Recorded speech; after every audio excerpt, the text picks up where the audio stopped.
2 பேருந்துகளுக்கு இடையே வேகமாக வந்து சொருகிய கார்.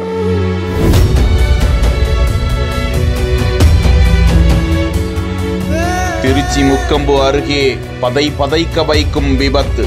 சம்பவ இடத்திலேயே பெண் பலி.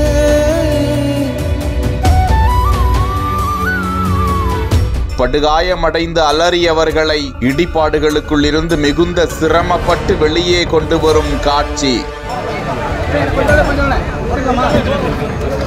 நாமக்கல் மாவட்டத்தை சேர்ந்த கவிதா, யோகலட்சுமி, முத்துவேல் உள்ளிட்ட மூவரும் காரில் திருச்சி நோக்கி வந்து கொண்டிருந்த போது திருச்சி மாவட்டம் ஜீயபுரத்தை அடுத்த எலமனூர் பகுதியில் வந்து கொண்டிருந்த போது எதிரே நின்று கொண்டிருந்த மற்றும் பக்கவாட்டில் வந்து கொண்டிருந்த பேருந்துகளுக்கு இடையே கார் புகுந்து கோர விபத்து ஏற்பட்டது.